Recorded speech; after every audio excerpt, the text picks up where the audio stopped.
नमस्कार विद्यार्थियों, हम पढ़ रहे थे राजस्थान में मध्यकाल व आधुनिक काल में राजस्थान में नारियों की भूमिकाएं।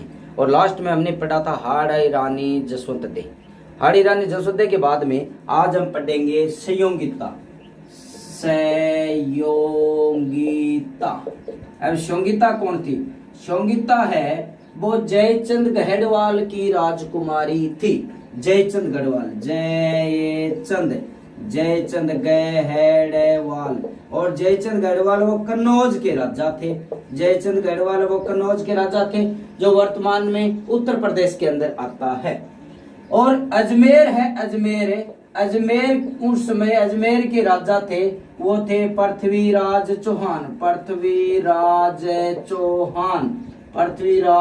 चौहान या पृथ्वीराज तृतीय, ये अजमेर के राजा थे। पृथ्वीराज चौहान जयचंद गढ़वाल एक दूसरे के मौसेरे भाई थे। मौसेरे भाई यानी मौसी का बेटा भाई, मौसेरे भाई थे।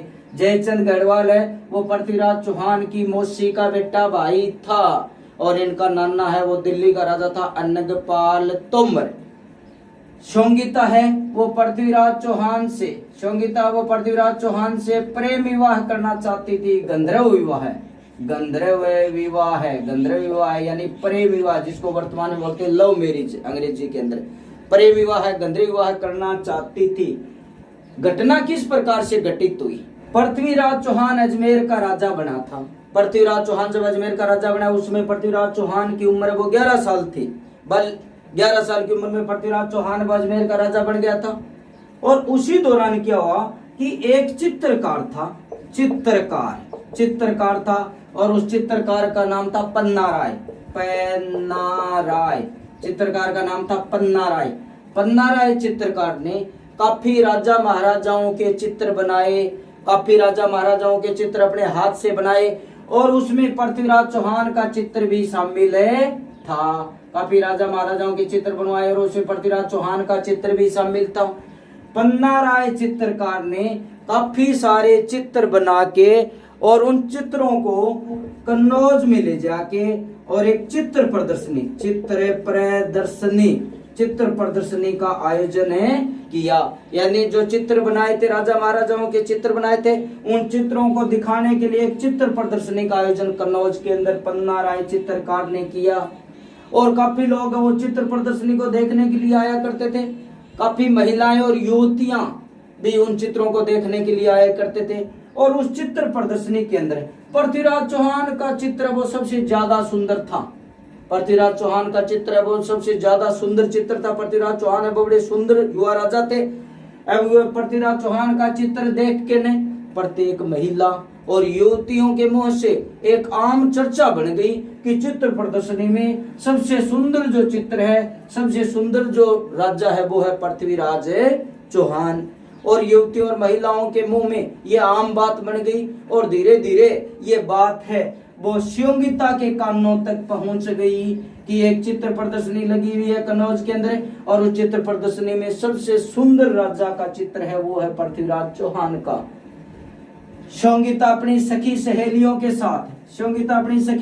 के साथ चित्र प्रदर्शनी को देखने के लिए आई। और चित्र प्रदर्शनी को देखने के बाद में उसने देखा कि पृथ्वीराज चौहान है ये सबसे ज्यादा सुंदर राजा है। और पृथ्वीराज चौहान के चित्र को देख के संयोगिता है उससे प्रेम करने लग गई। और उसने सोच लिया कि यदि हम शादी करेंगे, संयोगिता ने सोचा कि यदि शादी करेंगे तो पृथ्वीराज चौहान के साथ ही करेंगे। लेकिन ये हिंदू धर्म के खिलाफ था और इस बात का विरोधी था जयचंद गढ़वाल जो कन्नौज के राजा संयोगिता के पिता थे, वो इस बात के विरोधी थे कि संयोगिता की शादी पृथ्वीराज चौहान के साथ नहीं होनी चाहिए, क्योंकि हिंदू धर्म के विरुद्ध है। लेकिन कहते हैं कि प्रेम है वो अपना रास्ता अपने आप ही निकाल लेता है। धीरे धीरे कुछ समय बाद इसी चित्रकार ने, पन्ना राय नाम के चित्रकार ने संयोगिता का एक सुंदर चित्र बनाया। संयोगिता का चित्र बना के और वो चित्र वो पृथ्वीराज चौहान को दिखाया। संयोगिता का चित्र बना के पृथ्वीराज चौहान को दिखाया और पृथ्वीराज चौहान ने उस चित्र को देख के और उस पर मंत्रमुग्ध हो गए और पृथ्वीराज चौहान ने भी तय किया कि संगीता वो बहुत ही सुंदर राजकुमारी है और वो संगीता के साथ शादी करी। पृथ्वीराज चौहान के कुल 13 रानियां थी।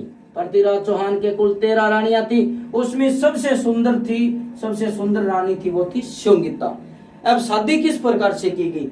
देखिए भाई, पहले राजा महाराजाओं के शासन काल में क्या हुआ करता था कि राजा महाराजाओं के शासन काल में राजा हैं वह अपनी राजकुमारियों की शादी के लिए स्वयंवर का आयोजन करते थे। स्वयंवर, स्वयं मानी खुद, स्वयंवर खुद अपने पति का, वर मानी पति का चयन करना।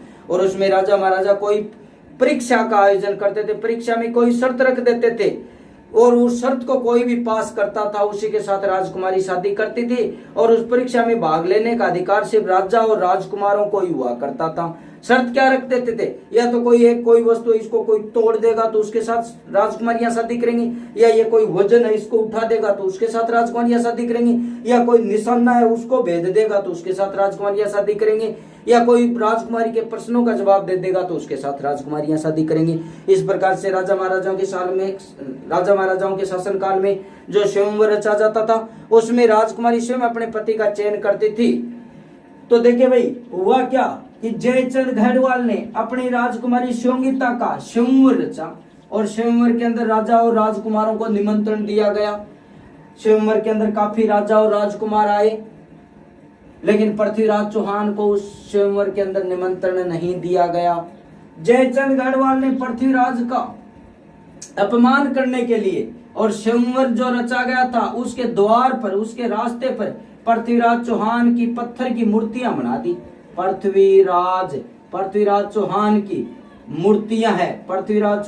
मूर्तियां है वो बना दी पत्थर की। और किस रूप में बना दी? द्वारपाल के रूप में, द्वारपाल या गारड के रूप में, द्वारपाल या गारड या रक्षक भी कह सकते हैं, रक्षक के रूप में, द्वारपाल गारड या रक्षक के रूप में हथियार देके पृथ्वीराज चौहान की मूर्ति, पत्थर की मूर्ति और जहां स्वयंवर रचा गया था उसके मुख्य द्वार के ऊपर बना दी। और स्वयंवर के अंदर काफी राजा और राजकुमारों को निमंत्रण दिया गया। काफी राजा और राजकुमारों को स्वयंवर के अंदर आए संगीता से शादी करने के लिए, लेकिन संगीता ने क्या किया कि सभी राजकुमार और राजाओं को छोड़ते हुए और जो वरमाला है, जो वधू अपने वर को पहनाती है माला, वरमाला, वो जाके पृथ्वीराज चौहान की जो पत्थर की मूर्ति लगी हुई थी उसको ले जाके वरमाला पहना दी। उसके बाद में पृथ्वीराज चौहान ने एक बहुत बड़ी शक्तिशाली सेना के साथ लड़ाई लड़ी और स्वयंवर से संगीता का हरण कर लिया। संगीता को वहां से उठा लाया और उससे शादी कर ली। पृथ्वीराज चौहान के कुल 13 रानियों में संगीता सबसे सुंदर रानी थी। संगीता से पृथ्वीराज चौहान ने शादी करने के बाद संगीता का पिता जयचंद गढ़वाल पृथ्वीराज चौहान से नाराज हो गया और वो इतना नाराज हो गया कि पृथ्वीराज चौहान को हराने के लिए, लड़ाई में हराने के लिए, और वो मोहम्मद गौरी से जा मिला। मोहम्मद गौरी ने पृथ्वीराज चौहान के बार 16 बार आक्रमण किया और 16 बार पृथ्वीराज चौहान ने मोहम्मद गौरी को हरा दिया। लेकिन 17वीं बार पृथ्वीराज चौहान और मोहम्मद गौरी के बीच में त्राइन का द्वितीय युद्ध 1192 ईस्वी में हुआ और उसमें मोहम्मद गौरी ने पृथ्वीराज चौहान को बंदी बना लिया। तो ये थी संगीता, जिसके कारण इसके पिता जयचंद गढ़वाल ने पृथ्वीराज चौहान के सामने गौरी का साथ दिया और संगीता ने पृथ्वीराज चौहान से प्रेम विवाह, गंधर्व विवाह करे लिया। संयोगिता के बाद अब हम पढ़ेंगे रूठी रानी। रूठी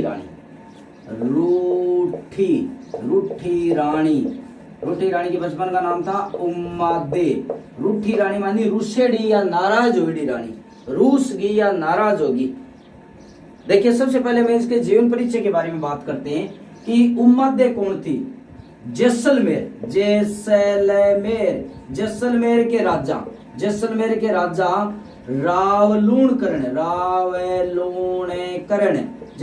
राजा रावलूणकरण की राजकुमारी थी। उम्मादे कौन थी? जैसलमेर के राजा लूणकरण की राजकुमारी थी।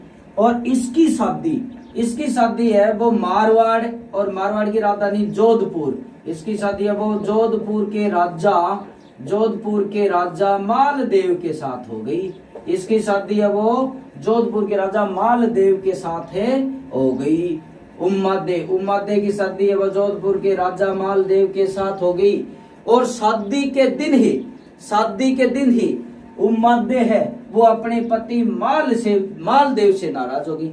शादी के दिन ही उम्मादे वो अपने पति मालदेव से नाराज होगी और नाराज होके थोड़े समय तो जैसलमेर में रही और अधिकांश समय तारागढ़ का किला अजमेर में रही और रूठी रानी के नाम से जाने लगी। अब नाराज होने का, उम्मादे के नाराज होने का कारण क्या रहा?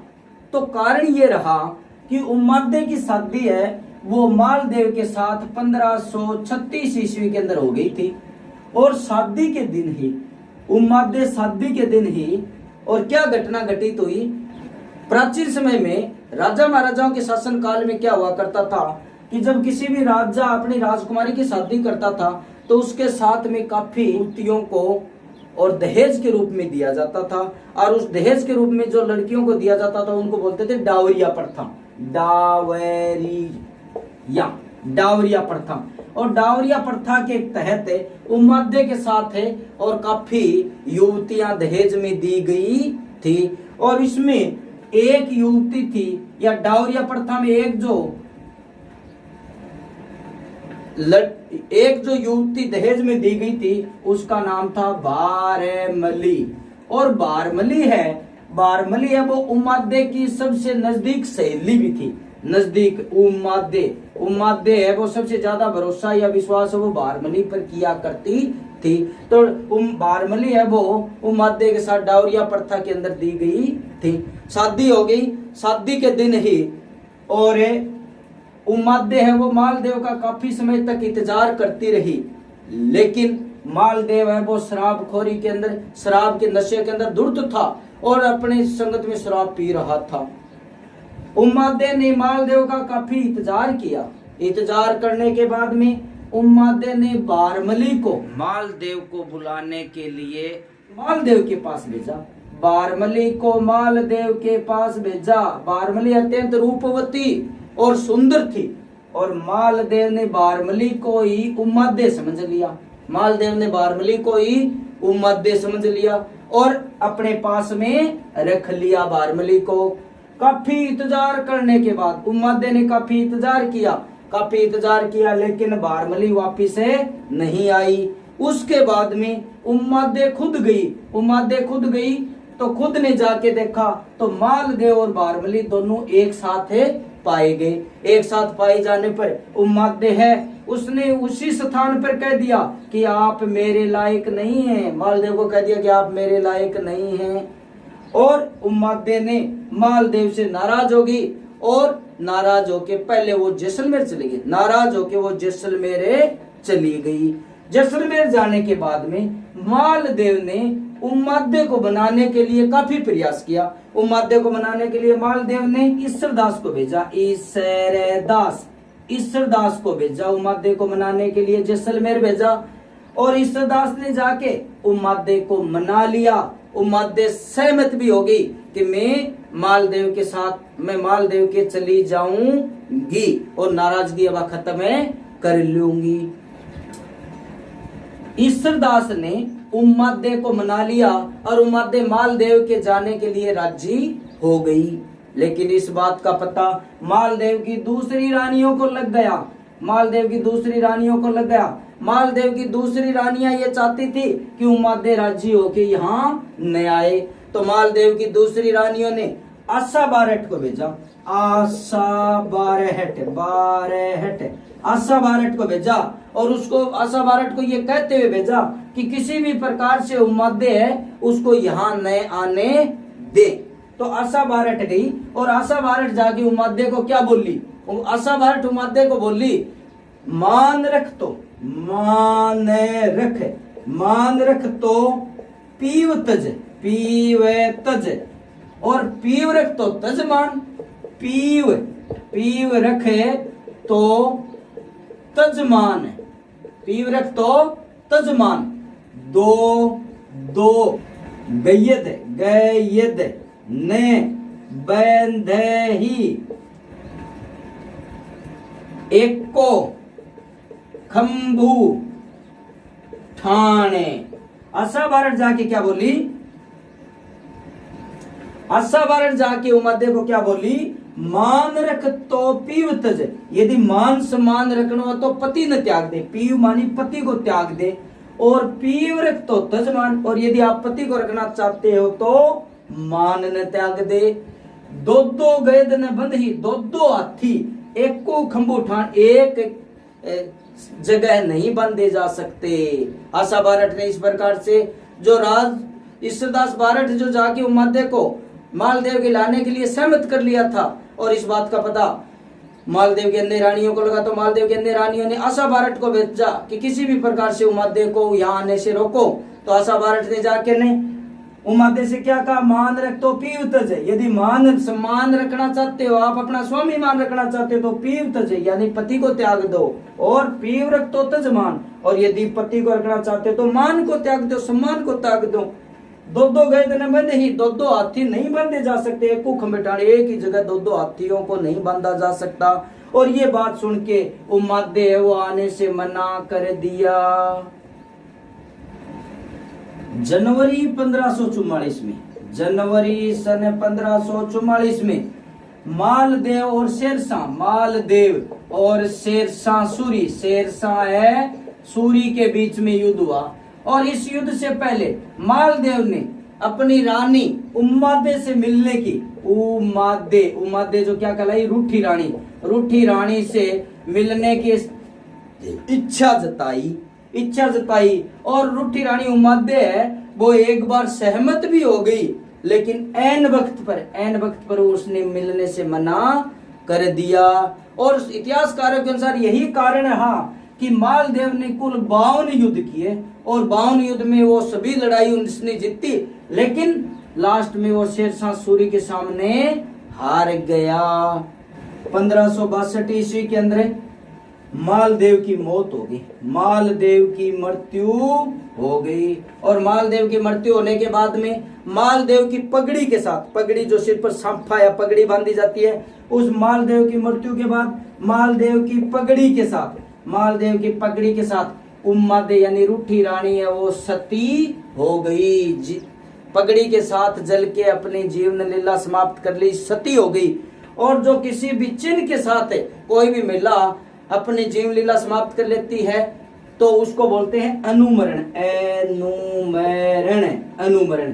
तो ये थी रूठी रानी जो अपने पति मालदेव से शादी के दिन ही नाराज होके अधिकांश समय तारागढ़ का किला अजमेर में रही। रूठी रानी के बाद अब हम पढ़ेंगे गुलाब राय जाट। गुलाब राय जाट। ये गुलाब राय जाट कौन थी? एक में जोधपुर के एक राजा थे विनय सिंह। जोधपुर के राजा थे विनय सिंह।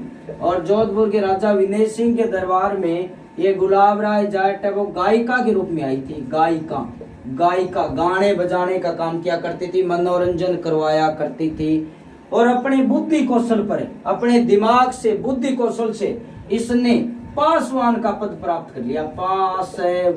पासवान का पद प्राप्त कर लिया। पासवान कौन होती थी? कि जो महिलाएं, जो रानियों की दासियां हुआ करती थी, जो गाने बजाने वाली महिलाएं हुआ करती थी, या अन्य महिलाएं हुआ करती थी, जिनसे राजा शादी न करके और उनसे सीधा ही संबंध स्थापित कर लेते थे, यानी रानी के रूप में अपना लेते थे, उनको बोलते थे पासवान। और जिस पासवान को राजा आभूषण या गहना पहनने की अनुमति दे देता था, उस पासवान को बोलते थे पटरानी। और इनका स्थान वो रानियों से नीचा हुआ करता था। कोई भी प्रोग्राम या फंक्शन हुआ करता था, या कहीं भी बैठने की भी जो व्यवस्था होती थी, तो वहां सबसे ऊपर बैठने की सीट होती थी रानी की, जिसे राजा शादी करके लाया करता था। और उस रानी से नीचे का पद हुआ करता था, वो हुआ करता था पटरानी का, पैटरानी। और पटरानी से जो नीचे पद हुआ करता था वो हुआ करता था पासवान का। तो रानी से तो राजा शादी करके लाया करते थे, और पासवान जो हुआ करते थे उनसे शादी करके नहीं लाते थे, वैसे ही रानी के रूप में अपना लेते थे। कुछ महिलाओं को राजा, तो उनको वो पासवान बोलते थे। और जिन पासवान को राजा आभूषण पहनने की, गहने पहनने की अनुमति दे देते थे, उसको पटरानी बोलते थे। तो पासवान से थोड़ा ऊंचा पद पटरानी का होता था, और पटरानी से ऊपर का पद हुआ करता था वो रानियों का हुआ करता था। तो इस प्रकार से गुलाब राय जाट है वो राजा विनय सिंह के दरबार में और गायिका के रूप में आई थी। अपने बुद्धि कौशल और अपने चतुराई के बल पर उसने पासवान का पद प्राप्त कर लिया। वो विनय सिंह की पासवान बन गई, और विनय सिंह की पासवान बनने के बाद में जोधपुर की राजनीतिक में 30 साल तक, जोधपुर की राजनीतिक में 30 वर्षों तक अपनी भूमिका निभाई। इसने 30 वर्ष तक राजनीतिक को केंद्र बिंदु बन गई, अपनी भूमिका निभाई। राजा विनय सिंह को अपने इशारे पर एक काम करवाया करती थी, अपनी भूमिका निभाया करती थी। इसलिए कवि श्यामल दास, कवि श्यामल दास है, कवि श्यामल दास, कवि श्यामल दास जिसने लिखा वीर विनोद, कवि श्यामल दास है वो गुलाब राय जाट को क्या कहता है, गुलाब राय जाट को कहता है जोधपुर की नूरजहां। गुलाब राय जाट को क्या कहता है, जोधपुर की नूरजहां। अब नूरजहां कौन थी, नूरजहां जहांगीर की बेगम थी, और जो मुगल बादशाह जहांगीर था उसकी राजनीतिक के अंदर अपनी महत्वपूर्ण भूमिका निभाई थी। अपने अनुसार फैसला करने के लिए जहांगीर को बाध्य कर दिया करती थी। इसलिए इसको उसी प्रकार से गुलाब राय जाट वो विनय सिंह को अपने अनुसार फैसला करवाया करती थी, फैसला लेने के लिए बाध्य कर दिया करती थी। इसलिए गुलाब राय जाट को कवि श्यामल दास है वो जोधपुर की नूरजहां कहता है। तो ये थी गुलाब राय जाट, जोधपुर के राजा विनय सिंह की पासवान। गुलाब राय जाट के बाद अब हम पढ़ेंगे रसकपुर, रसकपुर, रसकपुर। अब ये रसकपुर कौन थी, एक भाई जयपुर के एक राजा थे, जयपुर, और जयपुर के एक राजा थे, जयपुर के राजा थे जगत सिंह, जगत सिंह। जयपुर के राजा कौन थे, जगत सिंह थे। और रसकपुर अब जयपुर के राजा की गायिका थी, गायिका, यानी उसके दरबार के अंदर, जगत सिंह राजा के दरबार में गाने बजाने का काम करती थी, गा गा के मनोरंजन करवाया करती थी। जगत सिंह राजा है वो इस रसकपुर से अथाह प्रेम करता था, अथाह है, अथाह प्रेम करता था। यानी जगत सिंह राजा है वो रसकपुर गायिका से बहुत ही ज्यादा प्रेम करता था। जगत सिंह राजा इससे इतना प्रेम करता था कि उसने रसकपुर नाम से चांदी के सिक्के चला दिए। रसकपुर, रसकपुर, रसकपुर नाम से चांदी के सिक्के चलाए, चांदी के सिक्के चलाए, रसकपुर नाम से चांदी के सिक्के चलाए। और जयपुर का आधा राज्य दे दिया, जयपुर का आधा राज्य, आधा राज्य है वो किसको दे दिया, रसकपुर को दे दिया। जगत सिंह इससे इतना प्रेम करते थे कि जगत सिंह है इस गायिका को जयपुर का आधा राज्य दे दिया, रसकपुर नाम से चांदी के सिक्के चलाए। लेकिन कुछ समय बाद जगत सिंह राजा ने रसकपुर पर चरित्रहीन का आरोप लगा दिया। किसका आरोप लगा दिया, चरित्रहीन का आरोप लगा के, और इसको बंदी बना के नाहरगढ़ के किले में कैद कर दिया, नाहरगढ़ के किले में कैद कर दिया। और जहां ये आज नाहरगढ़ के किले में कैद, वहां नाहरगढ़ के किले में कैद कर दिया जहां ये कैद में जेल में रही। तो ये थी रसकपुर।